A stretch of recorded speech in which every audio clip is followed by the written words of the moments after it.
What did you say? Good morning, ladies and gentlemen. Welcome to twitch.tv/Ice Cream Uploads. My name is Graham Day, and Bibby was chatting shit just as we went live. I don't even know what he said. Anyway, good morning. If you are in the chat, please feel free to say hello. We are live on twitch.tv/Ice Cream Uploads. It's 22 minutes past 10, and as we always say, we go live at 10 a.m. ish each and every single weekday on twitch.tv/Ice Cream Uploads. If you are in the chat, if you do drop in the chat at any point in time, feel free to say hello. And if you're watching live on demand on YouTube, then also feel free to drop a comment down below. We will check back through, and we do drop the occasional like or comment on those comments there as well. So feel free to start a discussion if you're watching on YouTube. Also, as the video goes on, if you like what you see, or if you just feel a little bit of sympathy, then feel free to hit the like button on the video, because that means that more people see the video, the more people see it, the better exposure we get, and the more exposure means more things we can do, so we can get extra creative with our content. So feel free to give a little bit of like on the video, if you like it, that is. Obviously, don't have to. Anyway, my name is Graham Day, and this man that was chatting shit as we went live is the man that we call Baby. Good morning. Basically, what I said was, as you can see, I'm not in the studio, I'm at home, and that is because this morning it was snowing, and as Graham very correctly said, he called me a pussy. Pussy! So I didn't realise that you just flicked it, because obviously I'm watching it on a stream that's like 5 seconds behind, so I just went, "Baby's a pussy." Is that what you said? Yeah.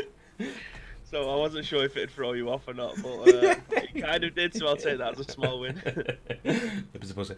But anyway, welcome. Bibby is in fact a pussy, as we all are when the time demands it. But like I say, if you are in the chat, please feel free to get involved. Obviously, the people watching live on Twitch have the opportunity to give their thoughts and impressions on the thoughts and impressions that we have on the top articles. Obviously, we bring you a daily dose of gaming news from the games industry and beyond, and we want to know what you guys think about what we think. That's the thing. Let's think. We want a little bit of a debate as we go. Obviously, if you're watching live on Twitch, you are the only people that get to have that conversation on behalf of everyone else. So make sure you get involved with the chat. If you are on YouTube, as I said, like I say, feel free to get involved as well. We do jump through the comments back there. And if you are listening to this on our 4 audio podcast services, they are iTunes, Spotify, SoundCloud, and Google Play, feel free to, just have a chat with someone else about it. Start discussions everywhere. It's healthy to talk to people.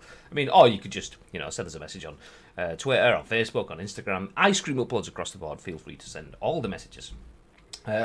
Lely says, I'm hungry. What do you think I should have for breakfast? Well, I just had an extremely unhealthy biscuit this was one of my Valentine's Day presents. Graham's Biscuits jar! Yeah! How old am I? I've got a little biscuit jar with my name on it, full of chocolate digestives. Oh, yes! I had a fat-free yogurt, cherry flavour with a bit of granola. So, yeah, 2 different contrasts right there.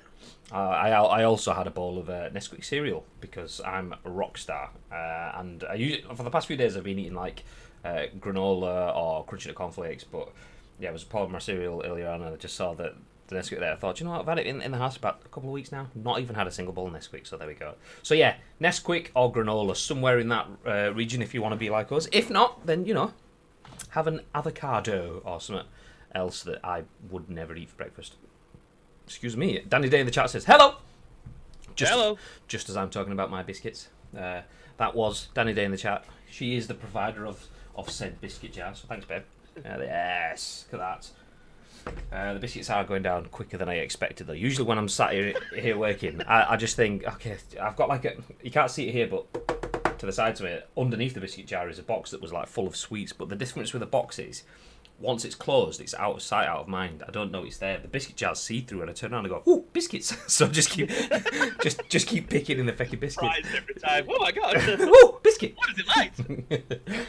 Baby with the breakfast of a 50-year-old, Graham with the breakfast of a 5-year-old. You'll love to see it. Well, I'm trying. Don't do what you're saying, mate. No. I'm trying to lose the tits. You know what I mean? So I have to eat something that's a little bit more healthier than Nesquik-ish. But I do fucking love Nesquik. It's good. I absolutely love Nesquik. Any chocolate cereal, like Asda do their own like little, what are they called, craves, little crave stuff. Oh, with the hazelnut in the middle. Yes, please. There's a company that they generally make like cheapish Cereals called Mornflake is the company, and they do something called chocolate squares, which are the little pillows that are full of like chocolate hazelnut stuff. Yeah. Oh, fit. Baby, you hitting the gym or just losing the tits through diet? To be fair, I'm not going to the gym, but I am exercising, so I'm not lifting weights or anything like that, which I probably should be doing to try and burn some of the fat rather than, is it toning it by exercising and doing running and stuff like that? But basically, I'm not asked about how I look. All I want to do is to be able to run around a football pitch. That's my aim, not to be able to be blowing out of my ass after 10 or 15 minutes when I play in this charity match. So, yeah. So I've been playing six-a-side, and I've got a football pitch outside my house that I'm kind of, I say running round. It's more of a slight jog. So yeah, I'm just attempting to, get a little bit fitter cardiovascular wise. I'm a fucking good looking lad, you know what I mean? Fair enough I've got tits, and fair enough I've got a massive ass and belly. But when you're this fucking good looking, it don't matter how fat you are, do you know what I mean? So as long as I'm able to actually run around a football pitch, I'm happy about that. Well, I go to the gym pretty often, to be fair. I can see my gym from my house. It's like just over the road in Salford Precinct. So I go right up to my gym, and then literally 2 doors down is Greg's. Absolute smashed it. Good lads. Yeah. I mean, I've not been in my gym for about 13 months or whatever. That's probably about 5 months, but still paying a membership? Yeah, absolutely. Each and every month. It's so good. I know. What? Anyway. Let's jump into something that's a little bit more health focused, or not, as the case may be, because the first story, as you may have seen from the tweet on twitter.com/ice cream uploads, focuses on not Twitch, but essentially our opposition. And as you can see from this article on Windows Central, it says that report morale amongst Microsoft team is at an all-time low. Let's hope Microsoft's Mixer team is at an all-time low. Let's hope Mixer recovers. This is written by Asher Madan, and it was written on the 25th of February. We would have picked it up earlier in the week, but as you saw yesterday and the day before, we have a heck ton of stories to cover this week, so just jumping onto it now. So the good thing with a Windows Central article is they give you a what you need to know bit. So the gist of the story is Mixer is Microsoft's live streaming platform to compete with Amazon's Twitch. You're not doing that. No, you ain't. No, you ain't. According to a report on MSFT, employee morale is hitting a low. The service is reportedly run by a skeleton team with few employees, with only one opinion, though. It's unclear if this report is completely accurate, but Mixer definitely has an uphill climb. So let's jump into the actual article then. Today, a report on MSFT said that that employee morale at Microsoft's live streaming platform, Mixer, was hitting a significant low. Employees are concerned about the future of the service, and there are layoffs taking place there. There is also a video that shows a newly appointed Mixer head, Shilpa Yadler, making a rather harsh-sounding pitch to employees while discussing positivity in workplace culture. The clip is truncated and may seem harsher when removed from the context of the full meeting, but it doesn't exactly paint Mixer's leadership in a sympathetic light. You can read an excerpt that illuminates the situation below, and this is a quote within the article. Mixer has had a rough few months that involved the original founders leaving the business alongside a general manager and corporate vice president. However, what hasn't been reported is that over the last 6 months there have been 16 layoffs due to budget cuts which have shed roughly 25% of an already skeletal team and are causing feature releases to slip schedules. That's according to a Mixer employee who reached out to us concerned about the direction and fate of Mixer. During an... Oh, could get rid of that video because that will distract me. Get out of here. Ah, stop! Clicked on it, no! Oh, okay. This has all gone wrong. Let's freaking get out of here. There we go. There's an X. There's an X there. There's an X. Look, watch it. Let's try it again. Watch this. Boop. Oh, what are you doing? Absolute fake news. Get out of here. That's it. Do you know what? Just for that, I'm going to buy 2 bottles of plastic and just empty them and just put them on the... No, I'm going to throw them. I'm going to tie them to a small turtle's neck. Anyway, no, I'm not really, because that'd be shit. Anyway, and would require effort. That's the main thing. So that's according to a Mixer employee who reached out to us concerned about the direction and fate of Mixer. During an internal Mixer town hall last week, executives spoke about a skeleton crew of employees to address the growing sense of frustration and low morale within the business. Unfortunately, their words left a lot to be desired. Shilpa Yadler had been meeting with employees one-on-one, presumably to assuage fears and concerns, but on stage, her words may have had the adverse effects. Previously, we wrote about some of the troubles facing Mixer, and Microsoft provided us with this statement to address a falling morale among the platform streamers. We have heard the feedback from Mixer's community and our partners regarding areas where we must improve the service. We recognise that increasing video stability, better discovery capabilities, additional monetization opportunities, and broadening our marketing programs are critically important to our streamers, and we are focused on supporting their success. Our new head of Mixer, Shilpa Yadler, is committed to addressing these critical needs and in delivering an incredible experience for Mixer streamers and viewers. The entire Mixer team is working tirelessly behind the scenes on these and other new initiatives to help maintain our positive, welcoming culture as we continue to grow. We expect 2020 will be an exciting year for Mixer and our community. If it's indeed true that Mixer is faced with staffing issues and low morale, only one thing can realistically fix it: investment. Microsoft has reportedly spent millions on key streamers like Ninja, but it doesn't seem to have made a particularly large impact on the service thus far. If the reports about Mixer being built up of a small skeleton crew without proper investment in its own staffing, we're not sure how Microsoft expects to catch up to Twitch and YouTube. Indeed, Microsoft has a history of underfunding promising projects, ultimately leading to them being shut down. Is Mixer doomed to join them? Let us know what you think. Bib, thoughts?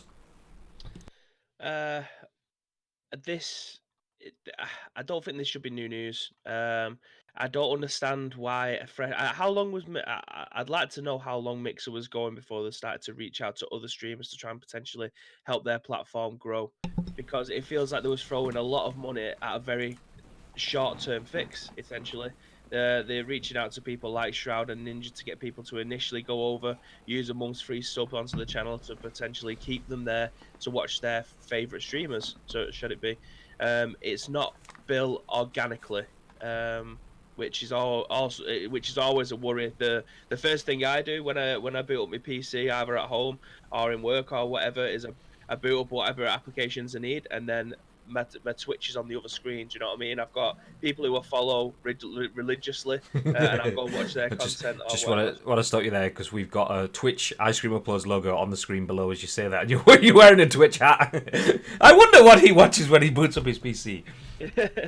So yeah, we are Twitch partners. Do you know what I mean? Like, it's very rare that I sit down and watch a TV series, much to Mrs. Bibby's delight. We have a very small. Well, we have a very small similar taste in TV shows, so it'll be like a police drama in the UK or something like that. We always watch that kind of shit, but she watches a lot of reality TV, whereas I watch a lot of stuff that's on Twitch. So I've seen Phantom just drop into the chat. Literally, when I get in the morning, I'll start finding news articles like this, and I'll have his stream on the other screen because he's in America. It works for him and works for me time-wise. So I've always got something to watch on Twitch. And that's just organic. Like, I'm finding these people to watch. No one's paying me to go over and watch these people or trying to coax me into trying. Like, I haven't watched Shroud in what seems like forever, but I would have always watched him on Twitch. Yeah, it's such a shame. I never really watched Ninja anyway, but the thing with Ninja is, love him or hate him, but a lot of people, it's not even like he's Marmite. It's just when people become so successful, people instantly start thinking, well, I don't like him because of success. But he had a really good stream. Bits of it I wasn't particularly a fan of, like the pon dance stuff. That just didn't click with me at all. Obviously, it does for his viewers, but seeing his setup, seeing the way he can entertain, him doing impressions and stuff that he's done since DayZ days and stuff, I like watching that stuff. But there's no potential for me to even just check out his stream when he's on that different platform. So it's I don't think this should be new news, if I'm being perfectly honest.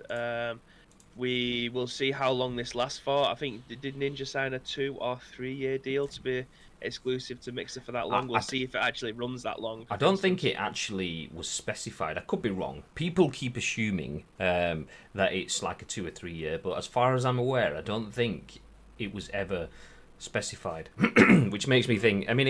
I would imagine it is a set term, so just like you would in a football contract, we'll sign you for 2-3 years with an option for renegotiations or extensions at the end of it. I reckon that's probably the case. But just before we crack on, HPB SAS. I don't know what your name is, but hello, welcome to the stream. So yeah, like the key word that you hit on there absolutely nails it, is organic. And Mixer, to be fair to Mixer, it was doing its thing. It was being organic, and it was kind of a forced organic, which you kind of have to force success in the early days anyway. But Microsoft obviously streamed all of their events on YouTube and Mixer and whatever. But then all of a sudden it's like stream on Mixer, and everyone's like, what is Mixer? It's obviously, what was it, Beam or whatever it was called first, and Microsoft bought it and turned it into their streaming platform. It could have been Beam, and they might have owned it first. Either way, they repackaged it as Mixer and then started pushing this onto people. And it wasn't like it was like forced on. It was kind of like, you can watch it everywhere else, but if you watch it on Mixer, you will get in-stream benefits from us because this is our stuff on our platform. We can give you more jobs as good.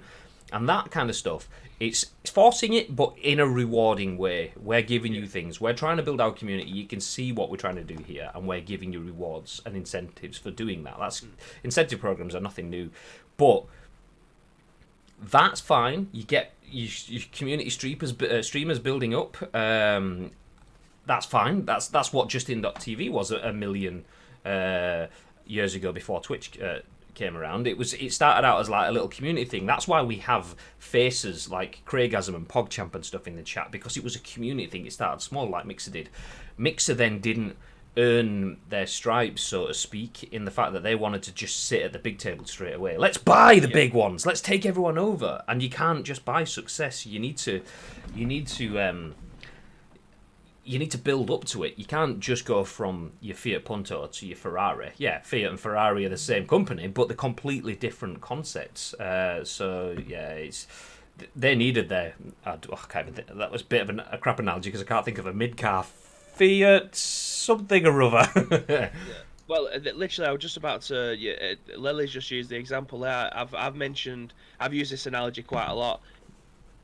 Mixer have done essentially what Man City have done. However, we had a long-term plan. Fair enough. We spunked a lot of money on the likes of fucking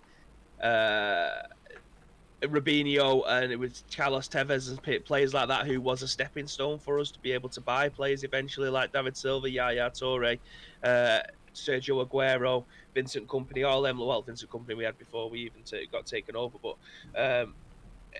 those players were a stepping stone essentially. I mean, Man City is actually a really good example if you think of it, because if you think Robinho, for the player he was, the money he cost was stupid. But it was a necessary purchase. That was a signal of intent. So those players there, you overpaid to start a revolution. And that's kind of what Mixer did. Their Ninja was a Robinho purchase. They bought Shroud. That was the next sort of high profile that City bought. But then City didn't go, okay, well, let's get rid of a bunch of staff because we're not really making much money on this. And then let's get rid of whatever and we'll stop buying players. No, City went, okay, the next thing we're going to do is reinvest in the stadium. We're going to have a brand new stadium. We're going to have a training complex over the road. We're going to invest in women's football and youth teams. And whilst doing this, we're still just going to spunk shitloads of money on the team, because you have to. It's almost like fake it till you make it kind of thing. It's like absolutely. It's like you if you talk about success and you are in the vicinity of success for long enough, you just will be successful. That's just the way it is. Whereas Microsoft kind of started that almost like they dipped the toe in and went, whoo, actually it's a little bit chilly in there, so let's take the foot slowly back out. But City's best decision was to exit the Champions League. Ooh. Well, the benefit of last night's result, like, there's not many teams that can go to the Bernabeu and get a result. Never mind, absolutely provide a masterclass. Now, I would love it if we won the Champions League this year. I'd love it. Yeah, I would love it if we did. I would love it if we win the Champions League this year. But more so than ever, the fact that we won't be playing in there for 2 years, if we win it this year, it would just be glorious to know that trophy's in the cabinet and we can't even defend it. It'll just be like UEFA must be seething now with how well we played yesterday. But yeah, using the City analogy, Robinho was our stepping stone. Ninja was their stepping stone. And we kind of put things in place in like 2012 to say, actually, we're not going to carry on buying players for stupid amounts of money, giving them high wages to potentially either drive us into the ground or we're not getting anything at the back of it. So we won a Premier League and then people may be like, oh, they've actually got some good players now. We'll go and play for them, and people join the project, quote unquote. So yeah, it's interesting that it feels like it's gone a bit stale. Do you not think? What? So At City or... no, at Mixer. I could say, I hope so. What I mean? Defending Premier League champions. You know what I mean? I mean, it's always been stale in my opinion, but yeah. In terms of Mixer's air quotes success, do you think it's got a bit stale over there? Because there was at one point we had at least one or two articles a week we was talking about Mixer making moves, and in the wise words of Gary Witter, if you ain't making moves, You're standing still. Yeah. So if they aren't making any moves at the moment, what are they doing? Well, I don't think they're standing still. I think they're just kind of like rotating on the spot. So that It's the John Travolta meme where he just stood there.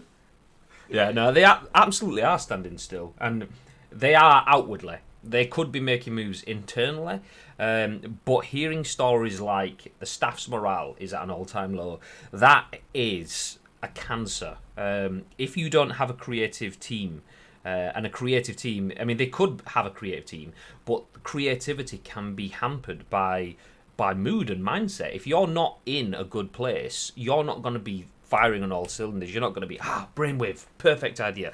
This would be an amazing campaign. We can engage our audience, potentially even hit new audiences, which would be nice. But the key thing would be like building that community spirit. And if you don't have that passion because you just think, oh, fuck's sake, I'm working my ass off. I'm doing so much, and they've got rid of, what was it, 26% of the workforce or something like that. If you sat there and you're thinking, I'm in a conference. I mean, I'll go back to this.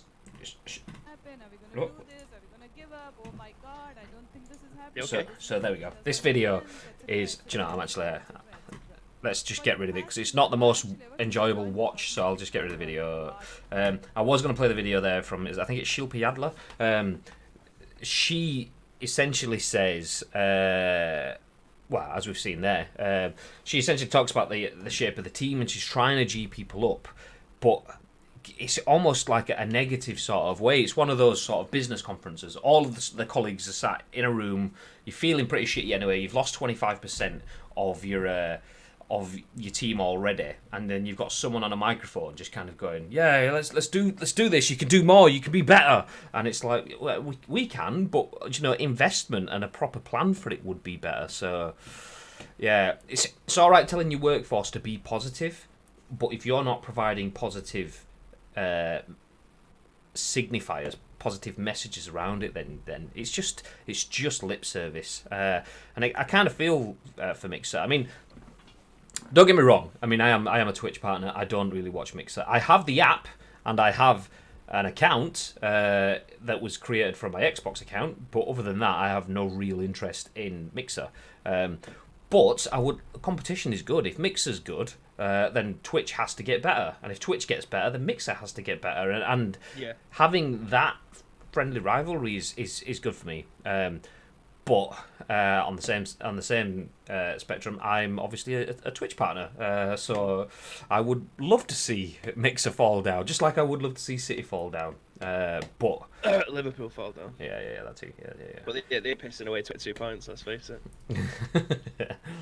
I'm from Argentina. I love football. We're not big fans of football here. Just, you know, I'm not joking. Thank you very much for the follow. Just heard it come through. Them very, very much appreciated, dude. Okay, where in Argentina are you from? I've been to Boca. I've been on the pitch at Boca. I've been in the locker room and sat in Carlos Tevez's seat because, you know, it was nice, but it was also felt a bit dirty and like I'd had a knife stuck in my back at the same time. Listen, leave Carlitos alone. Buenos Aires. That's where we went. We went to Buenos Aires. We were there in Buenos Aires for the PES League Season 2 regional finals for last season, so not December gone, December before I was there. We don't like football in this chat. It's all about ice cream. What's your favourite flavour? Good question. Do you know what? Let's jump off, because talking about Mixer's morale being all-time low just tends to, it will by definition lead to a negative conversation. So quickly, round table. What's your favourite ice cream flavour? Go, babe. Mint choc chip, I think. Oh, I see. That's always my go-to. It's just not for me. Anything mint just reminds me of brushing my teeth, which is nice. I like having clean teeth, but it's something. That was the way you were going with that. It's been so long. 2,000 years. But yeah, it's functional for me. But then again, I'm the most unhealthiest man in the world, and mint's quite healthy, so that probably makes sense. I like something like a chocolate fudge brownie kind of. Yeah, something like that. Although that said, Haagen-Dazs do a raspberry and mango ice cream, I think it is. And I'm not a fan of raspberries, not a fan of mangoes, not a fan of anything fruit flavoured generally. This ice cream is fit, creamy, and refreshing. Check it out. What a reason not to like mint chocolate. Absolutely. Yeah, it reminds me of being told to be clean. If I'm eating ice cream, it's not about being clean. It's about being obese and dirty. Give me that shit. Enix, good morning. Yeet. What's your favourite ice cream? Enix. No, this isn't really a chat about ice cream, by the way. How do I say that? HPB SAS? But yeah, we're just talking about ice cream now. Ice cream is the name of the channel. But yeah. Do you want to give him the rundown as to why? Because it blow my face. Yeah, me and Bibby work for a company called Jelly, or Jelly Media, and we have a studio where we used to do broadcast. I say used to. We do broadcasts for companies, esports, game companies, video game companies, and using that studio, we decided to make some content for ourselves. So essentially, rather than just using the studio for other people, we decided to make our own content in the studio too. We're not actually in the studio today, but yeah, the company's called Jelly. So our content channel was ice cream. So Jelly and ice cream, which is obviously a well-known phrase on the internet and the world. So that's where Jelly and ice cream came from. Ice cream uploads came from that. I can't eat ice cream. Found out I'm pre-diabetic 2 days ago, so I've been eating peanuts and lettuce. Oh, that's what tickled me. And what's also just tickled me is that we had before we went live, we was discussing about our chairs for GTO Mega. I just seen Connor crowbarring use code ICU for a discount into the frame. Just crowbarring a discount code. Fucking lads, where is it? Oh, that's tickled me. GG Connor. Any opportunity. I can't see it. One sec. So what Baby's talking about, I'll open up Twitter so you can see. This Roddy Pirate. is Deep Zalik, PES League player, tweeted about he's looking for a new gaming chair. Bibby tweeted saying GT Mega. They asked what model. Bibby shared the chairs that we have. So there's a picture of Bibby in his chair. So I thought, okay, I'll do one for me too. There's me in my chair. So that's the context, but I don't know where the Connor tweet is. It's on when I replied saying nothing comes close. Click the thread on that one. Okay. And make sure you use code ICU for a little discount. Boom! Good lad, Connor. Any opportunity, just crowbars it in there. Hit like, hit retweet. Anyway. Number one pirate with the host. Thank you very much, pirate. Hello. Need them fat discounts. Need a new office chair. I will get one of these. Although if money is no option, we have these, which are GT Omega Sports. GT Omega Pro is good. GT Omega Sport is class. However, the new models. They are dynamite. Do you know what? Let's go full on ad mode. Oh, I mean, we are sponsored by them, so it's only fair. Yeah, I mean, we are sponsored by GT Mega, but they aren't actually paying for this placement. This is only because we actually believe in the product, so there you go. So the Element series, this is, if you've got 300 quid, those are the ones to go for. If you've got even more, the Napa, which is like, there you go, 500 quid. Soft leather, blackout, I mean full on blackout edition, like black logos, black fonts, black lining. Oh, yes. Yes, please. Yes, please. And I believe that Pirate is now the proud owner of some of these.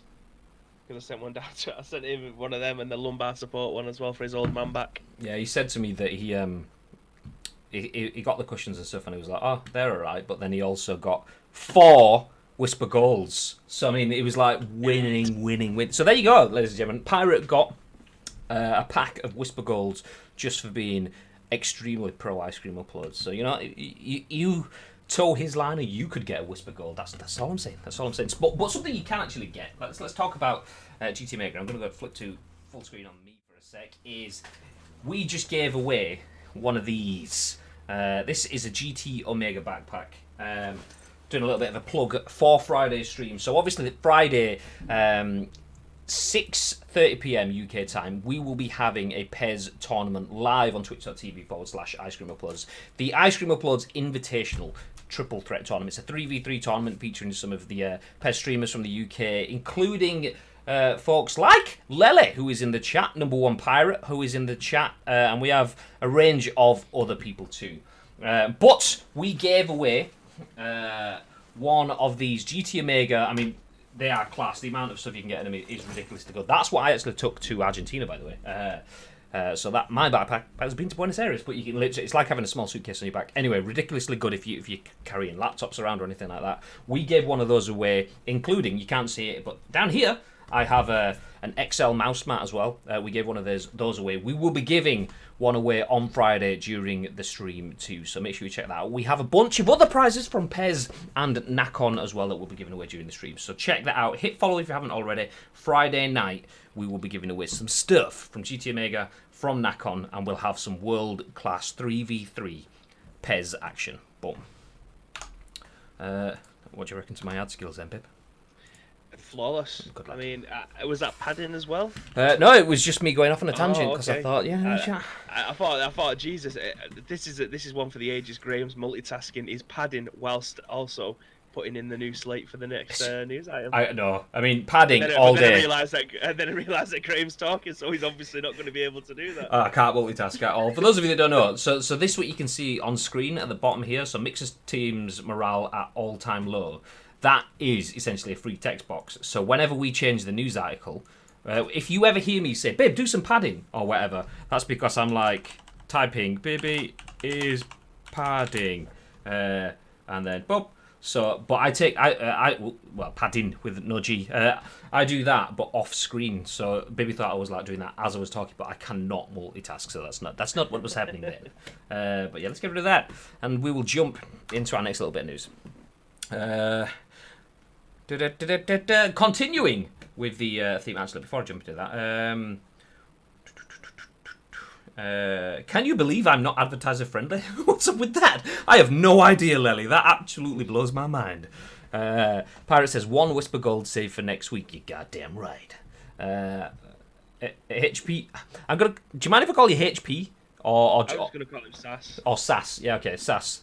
He's got some sass. I love banana ice cream. Good flavour. Good flavour. Oh, it's a great flavour. Yeah. I hear Lely is playing in that. He loves PES. Normally I do. Normally. This year's been something else. I'll leave it at that. Last 2 years have been special. That's why I got into YouTube. You got into YouTube because of padding? Yeah, without the G. I mean, there is no G in padding. Clearly, it's just padding. Like a Yorkshire padding without a G. No, Lely got into YouTube because I got him to sit down and play against KSI. So that's what it is. How did that match go, Lely? Sorry. Oh, the utter shithousery. Sorry. I wouldn't take that, Lily. I would not take that at all. Sorry. I actually went into Lily's stream last week, and he was telling me how much of a new guy he is. Like, he's reinvented himself. He doesn't get angry about anything anymore. And just as he finished talking about not being angry anymore, he fucking went wild because he conceded a goal. It's like, fucking why are you running away from me? I was pissing myself. I didn't hear that. Say that again. I'm going to start streaming again. Number One Pirate looks at Lely. Did you not? It was a KSI comment that says you said that's why I got into YouTube. I said no. The reason you got into YouTube is because I brought you down into Windsor and got you to play against KSI. How did that go, Lely? But yeah, there we go. Anyway, swiftly moving on into our next news article. Phil Spencer talks about his vision for consoles beyond Xbox Series X. What's the future of gaming in 10 or more years? This is written by Chris Priestman for IGN. And it says, Xbox boss Phil Spencer recently talked about where he thinks Microsoft will take gaming in the future, beyond the next-gen Xbox Series X, specifically when it comes to business models, monetization, and cloud streaming services. Spencer joined Insomniac Games CEO at TED Price for an hour-long episode of the AIAS Game Maker's Notebook podcast to discuss what lies ahead for Xbox and Projekt Cloud. Thoughts on monetization, among other topics. One major topic centered around whether he thinks the industry will move from console wars to cloud wars in the future. I hope not, was his immediate reply. I think I'm going to have a game console plugged into my television for the next decade plus, he added. I think the best way for me to play on my television is going to be having a device that downloads the games I want to play. But sometimes I'm not going to be in front of my television. Sometimes I'm not in front of a device that has a native capability to play. That's our bet on cloud. Microsoft, Google, PlayStation, Nvidia, and the rest of the competitors moving towards the game streaming services still have a lot to learn when it comes to monetization and input, according to Spencer, but his hope is that it will encourage game developers to be more creative with their games in the future. And then a quote in the article says, once you get through the pragmatics of making a game playable on multiple screen sizes, then you get to the promise, Spencer said. You start talking about, well, wait a minute, now, if my game isn't just dependent on this one piece of hardware that someone maybe bought 5 years ago in the home, but actually something that a large cloud provider is updating on the back end and is scalable, then what can I do with our games? And that is a very cool future up and down. How do we scale the cloud computer to the creative experience that somebody wants to deliver? Spencer also thinks that rather than having one machine that plays games, in the future we'll have multiple devices in the home that we play games on. He looks at how we can listen to music and watch TV on a number of devices these days, whereas in the past it was just one. This is why Spencer thinks you'll have many game-playing machines under your TV and across multiple rooms going forward. One of the things that always bum me out about consoles, I usually have one TV in my house that a console is plugged into. The idea that it can't go to any TV in my house, the idea that I can't go to any TV in my house, sit down and play the games I want to go play. We should have that ability. That is apparently what Spencer is already seeing people do with the Microsoft xCloud preview. The number of people that send me pictures of their Android tablets that they've mounted in certain places and have certain controls set up, he said, people going out and buying specific devices so they can use remote play or different streaming scenarios from their console to different screens. I think we're early on in that journey. It's going to be fun. Another important part of that journey for Spencer is coming up with new business models. Our point of view as Xbox and Microsoft is that there's not one business model to rule them all. We actually think it's healthy, not only for our industry from a monetization standpoint, but also from a creative standpoint. If multiple business models work, Spencer said, I think for us as an industry, we should embrace monetization dexterity because I think it leads to the best creativity. Yeah, you don't really need to go on to the rest of it. We kind of get the gist. It was a lengthy one, but I think the first four or five paragraphs give you the idea of what his gist is, shall we say. Okay. Bibby is padding, it still says on screen. Let's get rid of that. Give us your take then, Bib. Well, we've said it before and we'll continue to say it. Cloud gaming is the way forward when it comes to video, when it comes to gaming in the future. I do believe we will eventually get to a point where we are relying on a server to give us an experience of a game. We don't necessarily need to carry around our consoles, whether or not that may be via the Nintendo Switch or via xCloud on our mobile phones, tablets, our laptops, whatever it is. I believe that eventually we're going to get to a point where our video games are being beamed onto our devices. That said, I do think we are quite a while away from that. xCloud is probably, in my eyes, the best or the most future-proof version of what we've got out there. I don't necessarily think it's the biggest, but I think the way that they've gone about it is essentially the best. I've tried and tested it. I was accepted into the Android beta market test. I've played it. I enjoyed it. It did exactly what it said it was going to do. They didn't make me go in and buy a load of games to be able to test. They let me use my normal Xbox Live account. I go in and then all the games are listed there for me to be able to play. I just press what I want to play. Bluetooth a controller up to it. It was the Xbox One controller, and then I'm able to just crack on and play the games wherever I want, whether or not it be through Wi-Fi or 4G. I have only tested it on Wi-Fi. I haven't tested the 4G version of it yet, so I can't really comment on that. But if I was going to choose any right now, it would be xCloud. What that means, if I can play that and they partner up with the likes of Nintendo and I can play my games past wherever it may be, that's perfect. But I like the point that it touched on about it being scalable. We all know what it's like at the moment on your Nintendo Switch. We are getting slightly watered down versions of games that were potentially either being able to play full on your PC or your console. We are getting lower res versions on that, basically because the Nintendo Switch can't handle what your PlayStation, Xbox, or your PC can handle. So the likes of Skyrim does get scaled down to be able to play on your Nintendo Switch, which is still a perfectly good way of being able to play it. But what it touched on about it being scalable is the right direction. Have it being able to put output at the top for the highest specs, and then if you are playing on your mobile phone that you can only play in 720p, then that's fine as long as the game still runs perfect. And again, it's saying all the right things in all the right places, and we'll see where we can go from that. I think xCloud's a pile of shit. Lies and deceit, only because you haven't been accepted into the iOS. Yeah, absolutely, wankers. To be fair, I wouldn't have been playing it that much because it's Halo and it's not for me. But I would have It's not just Halo. not on the iOS one. The iOS, they only rolled it out with Halo Master Chief Collection. Oh, did they? Yeah. Okay. Although I don't doubt they will add more into that test phase too. But yeah, it took me so long to figure it out, and it was only because Asim was like, "You do realise that the browser doesn't geo-target, so it doesn't realise you're on ENGB. You're looking at an EN-US page," and so I was like, "What the fuck's it working?" Because the link that Major Nelson tweeted out, obviously being American, tweeted the American link. I'm thinking, yeah, job's a good one, but yeah, just. So it was only the day after when we were on the scoop that I figured it out. But by that point, I think they're only letting 10,000 people in, and about a bajillion people have gone through it. So yeah.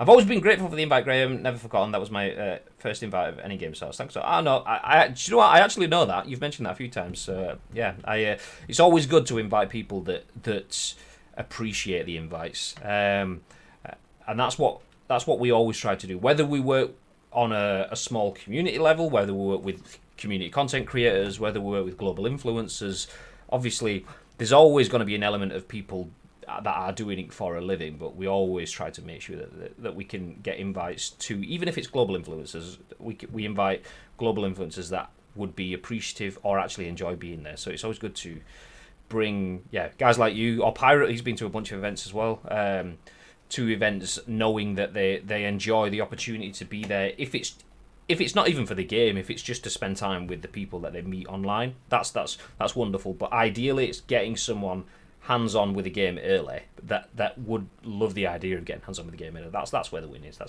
But anyway, that's on a tangent. Whenever I hear Phil Spencer, the first person I think of is that guy on Channel 4 who sells houses. Okay, good take. What was the score? I don't remember the score. All I remember is Lely, like a true professional, realised that playing against KSI could do wonders for his channel, so he just slipped him a slide W and went, "There you go, take that on with you." That's what I remember what happened. I think that's what happened. But Lely was more preoccupied with the fact that there was fresh Nando's on the table behind him as well. He was like, "Ooh, let's have a bit of that." So understandably, you'd be throwing W's to anyone else. You take the W. I want the chicken. So yeah, that's what it was. Yes, I mean I love the vision. We've said a million times, the reason we have a Google Stadia Founders Edition is so that we can play games on the go. We want to be able to take games and move around. Yes, we know we're not going to get Stadia now. They've not done a good job of it. It's been shit.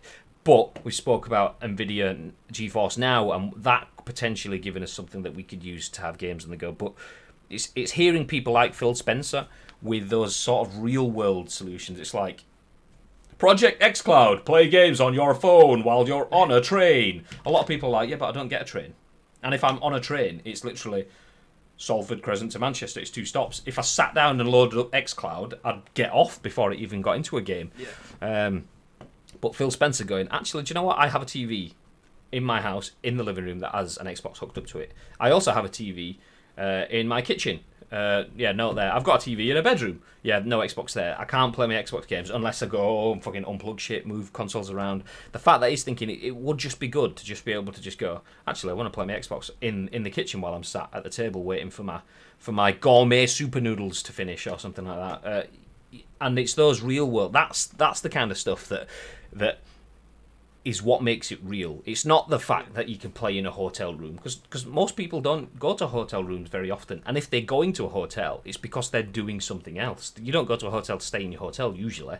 Well, it's a very small demographic of people, though, isn't it? So, i.e., people in the video game industry that may have to travel around, like journalists or people from, I don't know, some gaming company that just reviews games, like IGN or something like that. People who may be in that part of the industry who may have to travel to these video game developers to play their game. It's kind of aimed at them as well, because if they spend a lot more time in the hotel room than the likes of me and you probably would, not together, but me and you probably would. Yeah, I mean, we travel. So, for example, Gamescom a little bit later in the year. If we travel to Gamescom, not that we spend much time in the hotel room, because there's usually industry events and mixers and things afterwards. But yeah, in theory, that could be a good way for Games Press to either just switch off and go, okay, I've spent all day having people talk at me, telling me about the new core marketing principles and why the game's good for their consumers and stuff. I just want to sack that off, drop into a game of PUBG and smash people in the face with a pan. Yeah, job's a good one. Or it could be a case of, do you know what, actually I've spent some time getting all the marketing spiel. I'm going to go back to my hotel now, stick in my Google Stadia dongle, and then, yeah, that's it. I can play the game in the comfort of my own hotel room, like that. And that's where it gets really cool, because you can get the opportunity for press kits and stuff. Obviously, we're not talking the wider user base at this point in time, but the opportunity for press kits and giving early access demos and things like that, it was, yeah. It offers so much potential, which is really cool. Yeah. But like I say, take that away and just go into the fact that, Bibby, the room that you're sat in now, is there a TV in that room? Yes, there is a TV right behind me. Is there a PS4 hooked up to it? No, there is an Xbox 360 hooked up to it. Have you got a PS4 downstairs? I've got my PS4 in the screen that I'm currently looking at you on. Okay, well, let's flip it around then. If you wanted to go downstairs and you're playing your PS4, you have to unplug that shit and take it down there. I would, yeah. And that's where it's cool. It's like, do you know what? It's simple, effortless stuff. The stuff that you don't even really consider because it's simple. It's so simple. I want ray tracing. I want an SSD drive so it loads really fast. I want teraflops coming out of my ears, and I don't even know what one is, but people keep saying it, so I want loads of them. And it's just like, that's what you think. And it's you just want to be able to play it comfortably and easily. If you could just sit down and play a game, boom, not play a game like Pac-Man, but play like the best games now without the effort. That's what you want. And that's what Phil Spencer's vision is, and it's good to hear it. Going to hotels to smash pasties? Do you mean pasties? No, I mean, if you go smash pasties. I mean, yes, me as well. I'm a pasty. Look at this. Nothing beats Greg's steak beak. You've had a mare there, Jordan.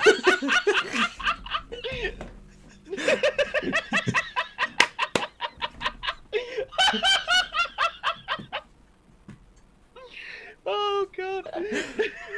I love a good steak beak. All kinds of pasties. Get them in my face. It's my diabetes. You can say that. I can't. Anyway. Let's move along. So let's move away from Microsoft news and move on to something else. Let's get discussing now. As we can see, the next news article is CD Projekt Red and PUBG Corp cancels event plans due to coronavirus. But Cyberpunk 2077 developer currently still plans to attend GDC. Let me just mute Slack because it's PAX starts today. Yeah.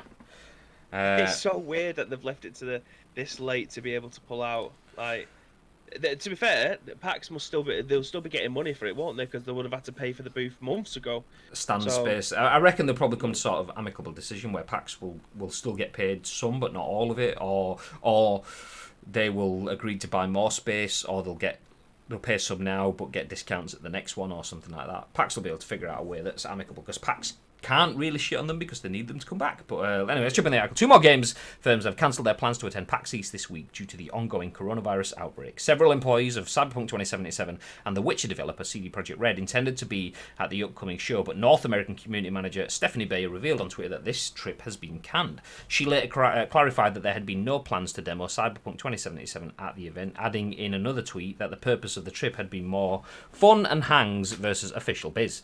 In a tweet spotted by GameSpot, but since deleted, Bayer confirmed the change was due to concerns over the spread of COVID-19, saying the company was mitigating travel risks and trying to keep the team healthy. I hate the fact that she's had to delete that, because that comes back to what we were talking about yesterday. The Phil Spencer podcast that he was just being on yesterday was saying he's just trying to be open and honest and just saying stuff off the cuff. But someone's seen that and gone, oh, coronavirus, and she's clearly thinking, oh, that's going to start making news headlines and stuff, so I had to delete it. But anyway, in her original tweet, Bayer said she planned to be at GDC 2020, suggesting others from the studio will also be in attendance. Meanwhile, PUBG Corp? I think you mean Corp, mate. PUBG Corp told GameSpot it was cancelling a happy hour event for fans due to be hosted in a Boston bar this Friday to coincide with PAX East.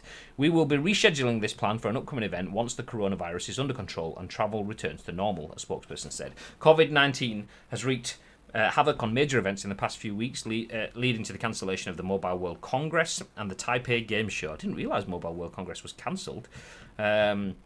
CD Projekt Red and PUBG Corp are the latest companies to drop out of PAX East following decisions by Sony, Square Enix and Capcom to either cancel or reduce their plans for attendance. The mayor of Boston pleaded for Sony to reconsider, warning that misinformation about the spread of coronavirus was triggering anti-Chinese sentiments in the city and across the US. GDC 2020 has also been hit with Sony, Facebook and Kojima Productions all announcing they will no longer attend, and yesterday EA stated that it was withdrawing from the event. We discussed these withdrawals in their podcast. So, it starts today. Obviously, we're in the UK, so it's not going to be for at least another 8 hours, maybe even more. We'll say 12 hours time in America. It depends on if it starts. Well, does it start on? Because if it starts 27th, yeah. Then if it's going to be at like 9 o'clock in the morning, it'll be like 5 o'clock our time. Tomorrow. 5 p.m. Okay.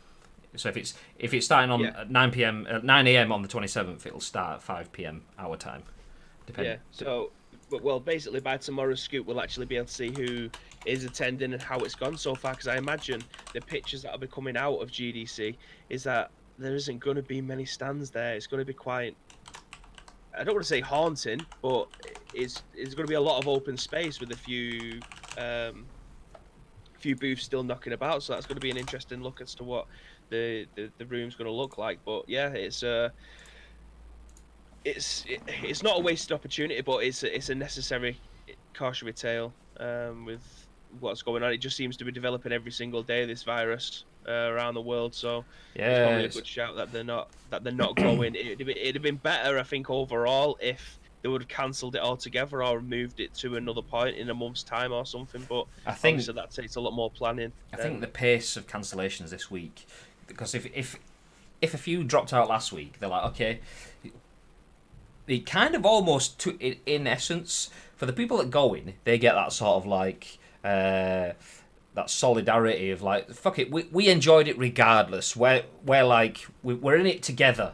But then when a few more drop out, it's just like, oh, okay, it's becoming a bit harder to stick with this. And then a few more drop out. And then we're at this point where almost everyone's dropped out. It's at the point where all of the event staff will be there. All of the booths and stuff will have been set up. It's too late to start doing ticket cancellations and stuff. So they're now committed. I reckon if all these people last week would have dropped out, then you'd have probably had more of a chance of PAX. The organisers going, do you know what? Let's just shelve it. We can't do it now. We've got a lot of stuff that we've paid for. We're just going to have to take the hit, but we'll look to do something smaller going forward. Yeah, fair enough. But the fact that even on the Wednesday it was, when CD Projekt Red and PUBG dropped out for the event that starts on the Thursday, Friday, by that point, there's nothing they can do. So they just have to go, let's just grin and bear it and go with it. It's quite interesting. You're doing it now. Yeah. It's quite interesting to see that even things that are just doing like community meetups in bars, that's what PUBG Corp were going to do. They were going to do some sort of like off-the-cuff community meetup in a bar, not even in PAX itself.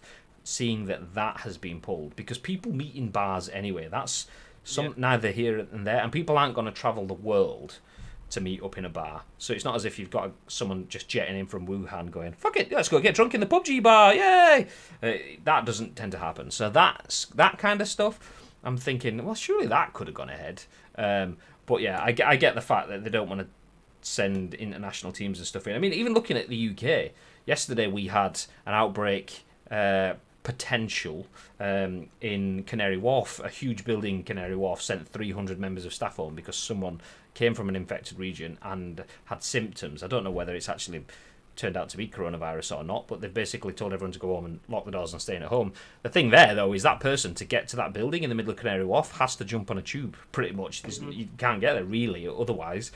So, yeah, I mean, that could be huge in terms of that massive district, loads of people stuck in a sardine can travelling underground. That could be big, but that shows just how simple it is. So I completely get all the companies pulling out. The thing that still surprises me most, and I know we touched on it, was it yesterday or was it earlier in the week? The mayor of Boston basically almost calling out these cancellations being based on racism. The anti-Chinese and anti-Asian sentiments that he was in the article. Was that another GI Biz article that he was mentioning those comments? I don't feel that was fair of him to mention, because there's so many companies. I mean, Kojima production staff would have been coming in from Japan. Sony's team, they will have had execs coming from Japan. All of those are coming from those regions. And yeah, they're not saying that Kojima's team are all just sat there like slapping a bit of dead like chicken around the face or whatever that's got fucking coronavirus, but they have to sit on public transport to get there, and someone else on that plane could, and that's how simple it is. So yeah, looking after the health of their staff by saying we don't want to put anyone in this environment, whilst there's a potential, yes, it might be 1%, but we don't want to take the chance, because 1% leading to the death of someone is a horrible 1%, and no percent is better than 1%, so let's go with that. But yeah, sucks for anyone that's heading to PAX, because, I mean, name suggests that it's going to be packed, but it's absolutely not going to be packed at all from the sounds of it. The reason the name change of the virus to COVID-19 was because people call it the Chinese virus, and racists were jumping on it. Oh, really? I mean, I think the fact that the name changed is good anyway, because a coronavirus is a name of a collective group of things. It's like having, having one type of dog, one breed of dog was violent and dangerous, and saying all dogs, Baby's been infected with a dog in his house, and it's like, no, it could be a pit bull or whatever. That's the problem. Not all dogs, just that one. But a coronavirus is a generic phrase. So novel coronavirus is also a generic phrase, but actually identifying it as COVID-19 actually means that you're speaking about something specific. So I get the need for a name change. That's good, but I didn't realise that people were actually jumping on it with like racist shit. But then again, it's the world we live in. I shouldn't be surprised that there's a bunch of knobheads around, really. Anyway, jumping in, next bit of news. Let's get rid of discussing now, off the screen. Guitar Hero creator Harmonix unveils new game Fuser. This is written by GameCentral for Metro. This absolutely 100% doesn't look like my kind of game, but let's continue, because Bibby would smash the shit out of this. Absolutely. The creators of Frequency and Amplitude have returned to the music game genre with songs Billie Eilish, with songs from, is what you mean there, from Billie Eilish, the Chainsmokers, Lizzo, and more. After helping to create a modern rhythm action genre with Frequency and Amplitude before moving on to Guitar Hero, Rock Band, and Dance Central, American developer Harmonix is back with new game Fuser. It's not very obvious what it's all about from the trailer, but the gameplay videos show the player choosing from a selection of over 100 songs to create their own mixes that can then be shared with others online. Although the use of coloured icons looks very much like it might have some sort of bespoke controller, Harmonix insists a peripheral is not required, which doesn't rule out that one might be released anyway. According to Harmonix, Fuser will allow you to seamlessly blend vocals, bass lines, and other instrumentation from a multitude of different music genres and artists. Fuser will be released sometime in 2020, published by NCSoft for Xbox One, PS4, Nintendo Switch, and PC. And the website is already live at www.fuser.com. And then into a quote, with Fuser, we are delivering the ultimate fantasy music fantasy as a game, says Harmonix's Steve Janiak. Music today is an experience. It's not just people listening to albums anymore. It's recording and sharing your videos of you singing along to your favourite songs, watching your favourite bands play at festivals, and sharing hit music with your friends. Fuser puts players at the centre of all that by letting you mix and share some of the biggest hits on your way to becoming a festival headliner. Absolute cheddar line. Harmonix has released the following partial list of songs with a playable demo planned for PAX East. We will see. Or at least that was the plan pre-coronavirus outbreak. Fuse a partial song list: 50 Cent in the Club, Billie Eilish, Bad Guy, Blue Oyster Cult, Don't Fear the Reaper, Chainsmokers. That's one of my favourite songs ever, that, by the way. What, Billie Eilish, Bad Guy? Yeah, nice. Blue Oyster Cult, obviously. The Chainsmokers featuring Daya, Don't Let Me Down, and so on and so on and so on. And so on. It also has... I just saw Will Smith then. I was going to say, like... it's got Warren G and Nate Dogg, though, Regulate. They got fucking Smash Mouth All-Star. Hey, now. Imagine, that's such an eclectic mix, that, though. Regulate. Well, if you play the trailer above, that's in the middle of the article, not the one under the song list. They'll be able to listen to it through your through this, won't they, if you play it? Yeah. Right, okay. It should be fine, then. But the beginning, the mix is awesome. It gets a bit shit towards the end, but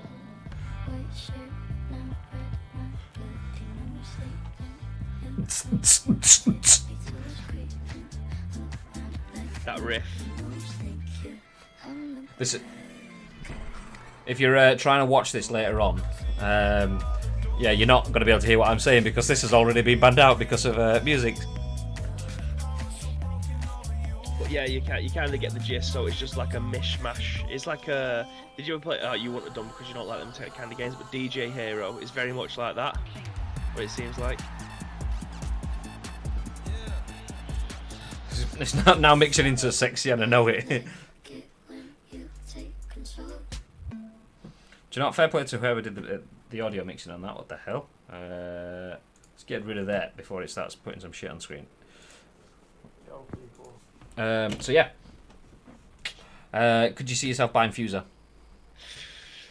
Not necessarily buying it. Playing it. If I get the opportunity to play it, then absolutely, yeah. I'm insanely bad at being able to try and piece together two pieces of music and make them sound good. Like I've attempted it on other things before, and they just don't work. There's a game that I've got on my mobile called it's something shit like DJ Hero or something like that. I can't remember what it's called, and I've tried to play stuff like that, and I love music, and I could pretty much name you many songs off listening to like the first 3 or 4 seconds. But when it comes to fusing songs together like a DJ would, it's horrific, really bad. So yeah, I'd love to give it a try, but I won't be able to play it. No chance. Bibby, you've gone too far, making the ICU studio look like your bedroom. Screen, mate. This is going to sound odd, but can you boost my sprinkles?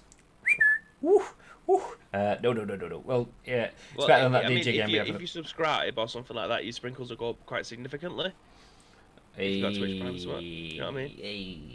He has just dropped a follow, though, so thank you for the follow, Lily. Took you long enough. Although, right, one sec. This number's tried to phone me like 14 times. I have no idea who it is, so one sec. No worries, answer it on the stream. We'll all listen, it's fine. I've dropped some on the floor. It's better than a DJ game we had for the PS1 where one song took up a whole memory card. See, I really like that one. What it was that? It wasn't music or Music 2000, was it? Or was it something else? But yeah, I used to. There was one where there was like an audio riff and it used to go like "Feed the flames," blah, blah, blah, blah, blah, whatever it said. But I made an absolute banger of a tune. It was when like Blood is Pumping, not Blood is Pumping. Confusion by New Order, the Blade theme tune came out, and I there was like a synth sort of riff that sounded a bit like the do do do do do do, and I made a tune. Oh, what a tune! I made a tune that sounded a bit like that, and it was pretty badass. But yeah, it took up the full memory card. 15 memory slots. It's like there's only 15 on the fucking card, motherfucker. When you can read lips and see what Bibby just said. Put it where? Could you actually just see what I just said? Go on, Pirate. What did you think you just said? And I thought EA were bad with microtransactions. Do you know what? If you want to know my thoughts on EA's microtransactions, just drop a £5 donation on this channel, and I'll give you the first part of my thoughts. If you want to hear the rest of it, though, just another £5 donation. To be fair, I thought I was already following you guys. Yeah, we've done that so many times. We'll be like dropping in someone's streams, and after a few like weeks of just being sat around and be like, fuck. This is that awkward bit where it's kind of like being in a conversation with someone, and then going, sorry, what was your name again? And it's like, ah! It's like the Twitch equivalent of that. Just found a sick website that generates British food names randomly. Okay. Pirate says, I'll WhatsApp you. Yeah, let us know. I'd love to know what you think I just said. Anyway, let's move on. We have a couple of bits of news, and it's time to start wrapping things up on the scoop. Need to press that. There we go. Next news article, which is one that should benefit pretty much everyone in here. Well, if you have a PS Plus account, that is. Because we can now confirm the Shadow of the Colossus and Sonic Forces are March's PlayStation Plus games. This is written by Matt Wales for Eurogamer. The article says, as February readies to make the transition from present to past, Sony has revealed that its Shadow of the Colossus PlayStation 4 remake and Sonic Forces will be available to download as part of PlayStation Plus in March. Shadow of the Colossus needs little introduction. Of course, originally released for PS2 in 2005, it's the second game from the Ico and Last Guardian creator Fumito Ueda. Is that how you pronounce it? I'm going to say that's how you pronounce it. Yeah. It's an absolute masterpiece, telling the haunting tale of a young man who travels to a mysterious land to save his dying love. In order to do so, players must explore the game's beautifully desolate, melancholy world in order to seek out and defeat 16 mythical beasts known as Colossi, with victory over each requiring both platforming prowess and cunning. I'm going to try hit play on this Eurogamer thing, but if it starts coming up with adverts... Yeah, there we go, fuck off. Shadow of the Colossus is such a sad, beautiful, thrilling game, wrote Eurogamer's Ollie Welsh of Blue Point's impressive PS4 remake in 2018. It's so bold in its austerity compared to the frantic busy work of today's games. Its sheer emptiness comes as a relief. So does its rejection of triumphalism and moral certainty that underwrite virtually every other action game. It's a classic, and it's a privilege to play it in its stunning new form. There we go, the trailer is playing. I will pause that and just see what that... So as for Sonic Forces, it's something less of a masterpiece. Once again, Sonic Team attempts to blend 3D platform action with 2D side-scrolling of the Hedgehog's heyday, but the result is considerably messier than the similar but more enjoyable Sonic Generations. Though not without its moments, said Eurogamer creator Edwin Evans-Thirlwall in his 2017 review, Forces is a depressing return. It's a depressing return to form for Sonic the Hedgehog after the joys of Mania. PlayStation Plus subscribers will be able to download Shadow of the Colossus and Sonic Forces from Tuesday, 3rd of March until Monday, the 6th of April. I think I have Shadow of the Colossus already, and I think this is another game that is like god tier sort of world class level in terms of reviews that I haven't played, because it's 2018. I think I got it on day one from a buddy at Sony and never even fired it up. So there we go. So it'd be nice to have another opportunity to not play this game. Well, I've just picked up. I completely forgot to put the PlayStation Plus games this month onto my account, so I've literally just gone and done it now. What are they?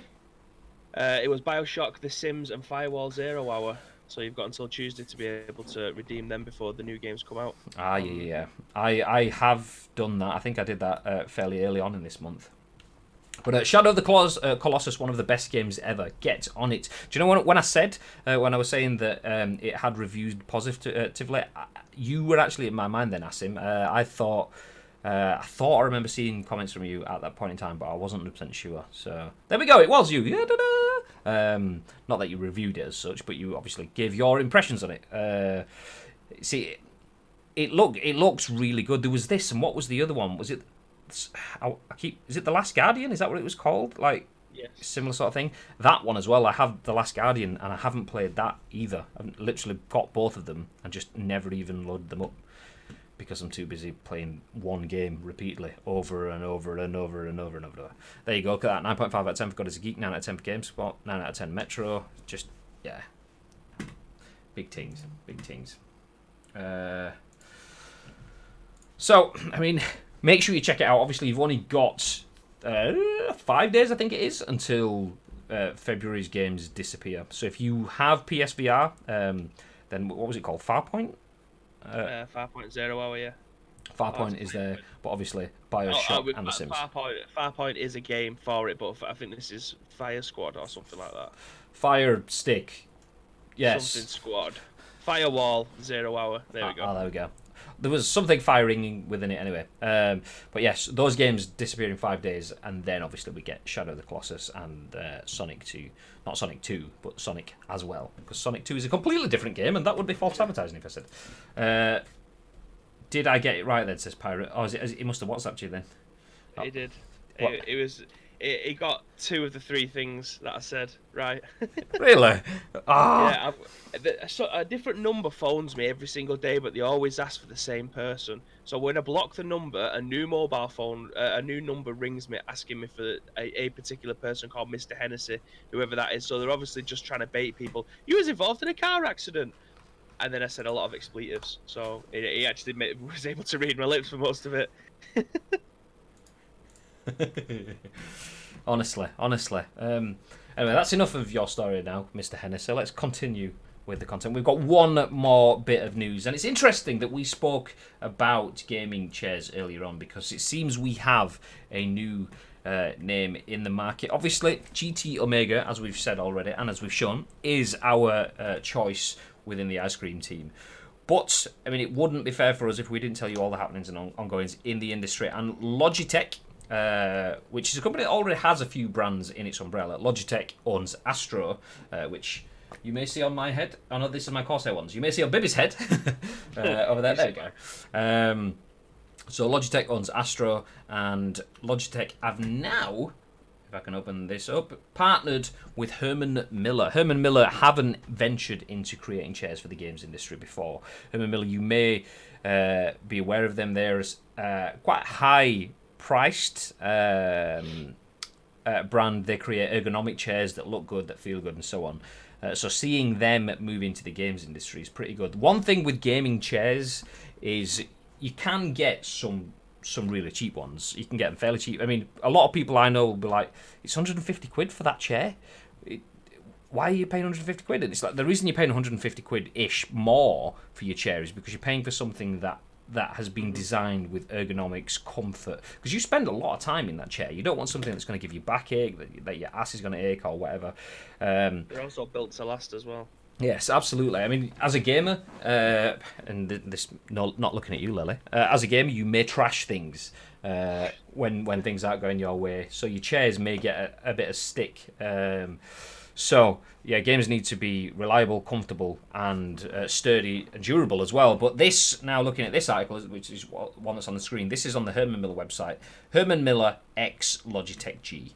Logitech G is obviously Logitech's gaming focused brand, and it's finally time. Ergonomic excellence in gaming, our exclusive partnership with Logitech G, coming spring 2020.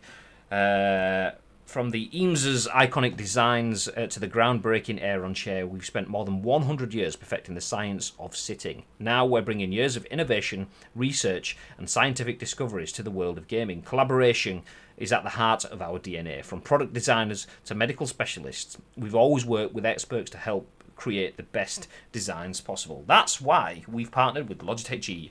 Our design legacy, combined with their innovation in gaming technology, bringing you the world's most advanced gaming chair, spring 2020. The game is about to change. And that's it for now. There's no pictures. There's no details about what the chair is. They just hit a not so subtle teaser for now. I'll be interested to see what the design's like, because my bet is on it being a bucket seat, like obviously like what we've got here, what Noble chairs have had coming out in the very recently. So I think they seem to be going for the racing chair look. So I imagine it's going to be something close to that, or if they're not, it's going to be as far away from what these are now. It's just something completely different that hasn't been seen before. So it's exciting. It is exciting. It's good as well for the games industry. I mean, one thing that you've seen, if you've had your eyes and your ears open over the last few years, not necessarily a few months, the last few years, you've seen brands like, obviously we've worked with Philips Hue into bringing them into the games industry. The Nanoleaf panel that's on the wall behind me was originally a home sort of lighting setup. They're toying more with gaming setups. So you've got consumer electronics stepping into gaming and trying to tailor their brand for a gaming audience, which is huge for gamers in terms of you're not just being spoken to as a number, you're being spoken to still as a number, but as a number that's tailored, the content and the messaging is tailored for you.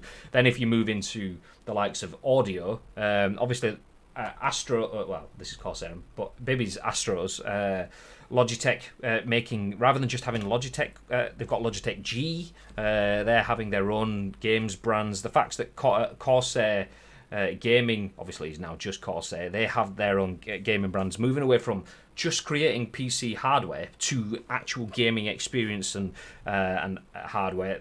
Now you're seeing the likes of JBL, and Sennheiser, and now Herman Miller are all stepping into the games scene, which is huge for us as gamers. Absolutely, it's always nice to have variety. But the more I think about it, the more I'm in two minds as to what it is that they're going to be getting. Because obviously Logitech are getting involved in it as well. So is there going to be technology in the chair? I'd be surprised to see if there was technology in it. I think I could be wrong. I think that Logitech give Herman Miller a huge gaming market. And Logitech is a hugely respected brand, particularly on the American shows. Logitech G, through their sponsorship and partnership placement, they work with the likes of, we've worked with the TSM, Team Solomid, a huge esports brand / content creation team. Logitech pretty much exclusively cover all of their content creators, and using placement like that has made them have a strong foothold. So Logitech G, the G Pro wireless mouse, is one of the best mice you could ever get. I'm using a Corsair mouse at the moment, obviously because they're lovely. But Logitech G Pro, if you don't have mega hands, and I've only got little hands, if you have small hands, they're good because they have different sizings of them. But yeah, the Logitech angle gives Herman Miller a way to get into the market. You could be right though. You could be just looking at Herman Miller's website now. I've clicked through to products. So these are the kind of chairs that they have. I think we'll probably start to see some stuff more like these. And you mentioned like the bucket seat stuff. These are kind of like more like your office chairs, because I've just clicked on office chairs, obviously, from the products. But these are where they have to start. And I know a number of streamers, even some of the TSM guys actually, that have been speaking about buying Herman Miller chairs for a while anyway, because they are renowned. They're expensive. Let's try a Cosm chair. How much is that going to be? Meet Cosm. Do we have any price? See, they are quite nice looking chairs. When they say ergonomic, some of them. There you go. £1,000 for the Aeron chair. 1,200 for the embodied chair. So they're expensive. They're expensive. Damn, didn't realise they were that expensive. But that's the thing. So actually, quickly jump back through the chat then. I still get calls from my dad, and he's been dead for 3 years. That's true! Dad has been dead for a while. I get calls and letters from mine, and he's been gone now for 25 years. I've only broken one chair, but it was never built to take a hit. I'm doing up a games room, so I may purchase a new chair. Remember code ICU if you're getting something from GTA Maker. Back again. Had you on Lurk, says Phantom. Welcome back. We're just talking about Herman Miller's new gaming chairs. Even though we haven't actually seen what they look like yet. It's just got announced yesterday. If you didn't see it, Herman Miller have just partnered with Logitech G. And in spring 2020, they will start to release their own gaming chairs. So yeah, if you are going to purchase a new chair, we would highly recommend GT Omega. Obviously, we're going to say that because we're partnered with them, but genuinely even, if you get Sport or above, then it's comfy. And if you want to go extra mile as well, I don't have them on here, but we have the hard chair arms, and they even have like cushioned add-ons and stuff so you can turn your armrests into nice cushioned bits. So I think that's where I'm going next, just so that it turns into gaming chair but feels like an armchair at the same time. I actually didn't know that. What, the cushioned things? Yeah. Just go to gtmegaracing.com and then go to accessories, and then the cushioned armrests in there. Genuinely, that wasn't me trying to like push something. Considering that was literally just me not knowing. That's quality. Well, if you're gonna buy some, then just use code ICU when you get to checkout. Yeah. Oh, nice. Okay. Nice. Yeah. Sweet. Just the one. It was a kick to the side and it snapped. Jesus, how quick! Let that be a lesson to How you. hard did you belt it? Pirate says Herman Miller do make good chairs. The Herman Miller office chairs are good, and that's the thing. Herman Miller make amazing chairs. People will quite quickly forget, or not even forget. A lot of people don't realise how important it is for ergonomics to have a good chair. And Herman Miller do make some ridiculously good ones. So seeing them stepping into the games industry they are gonna be the premium chair, no doubt. But the good thing for everything else is if you get Herman Miller bringing the science of ergonomics into the games industry, that benefits everything, because suddenly everyone else can't just be talking, oh look, you can get your logo on your chair, fine. It can't just be that. Having things like lumbar support and things like that start to become standard, and yeah, every chair, even the bottom end of the scale, will start to become better. Or you could just invest in GT Omega and get shit all right now. Use code ICU at checkout, and so I'm gonna say, but whatever. It's up to you, mate. I've just found them 20 sheets and they look comfy as shit. They do that. Yeah. Lelly says, got to go, catch you later. Thanks for dropping in, Lelly. Much appreciated. And we will see you tomorrow night for the Triple Threat Invitational. Goddamn right. The only thing that I don't like about my Logitech stuff is the G510 has 2 small keys for my fat fingers. Well, I'm using a Corsair. I can't remember what it is because I'm not the biggest keyboard dude, but a case somewhere or other. See you then. I'm expecting big things from you tomorrow, Lily. USEP and Yeehaw. I mean, it's going down.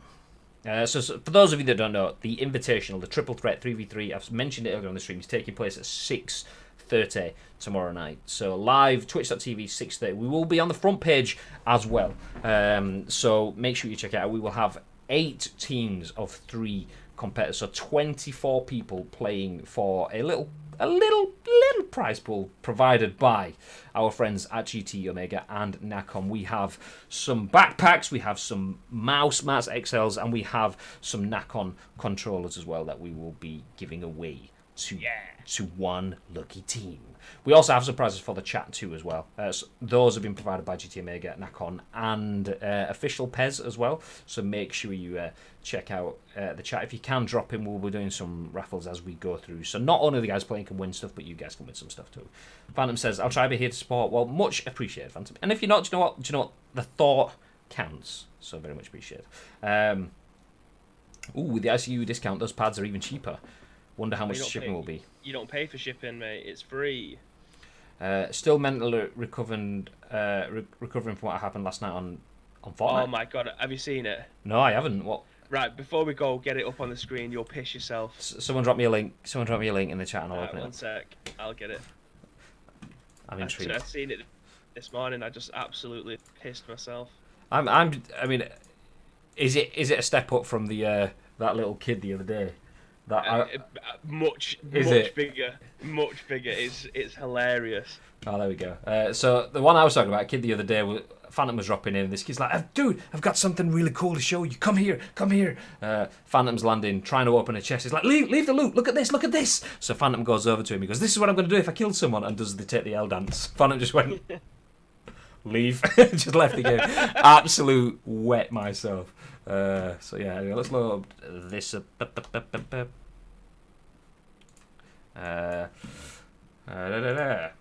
Okay. So I lost my Fortnite virginity, literally. Okay. Fuck off me, bitch. Yo, Cyber, I'm getting abducted, brother. Fuck off me, bitch. Put me down. Actually, I've got to full screen it. Yeah, dude, I'm getting fucking. I don't know.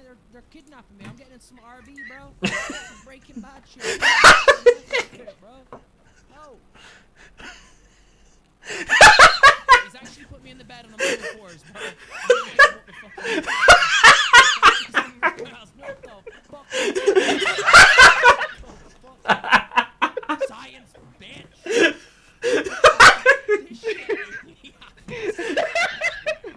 It's the dance to the cartoon at the end of the bed. So he's taking me to an RV. This is Breaking Bad shit. Oh, getting ready to cook. Come on, Twitter videos. Fuck's sake. Brother. Oh, God, watch this again. I'm getting fucking. They're kidnapping me. I'm getting in some RV, bro. Breaking Bad shit. They're gonna make me start doing meth and shit, bro. Oh. Right, you actually put me on the bro. I don't know what the fuck is going down. Oh, God. Trying to stick his finger up my ass. Oh. Whoa. It's proper, ain't it? I'm dying now. Ah. Anyway. For those of you on audio services, we will link that on our social media so you can check it out. It will also be in the show. He's still playing in my ear and I can't help but watch it. It's like, how many times has that guy done that? Like, to know exactly where he is to yeet him onto the bed. That's like an everyday occurrence to this guy. Oh, that's amazing. I mean, do you know what? Absolute fair play to that guy for the bants of doing that. Do you know what? We're all laughing. I bet there is another side to the story. I bet someone else somewhere is streaming that as well. There'll be a Phantom XFS somewhere in the world tweeting it, but like your evil alter ego or something. Whew! I'm trying to get my hair back after that. But yes, there you go. What a way to end the stream. Thank you very much for that, Phantom. What?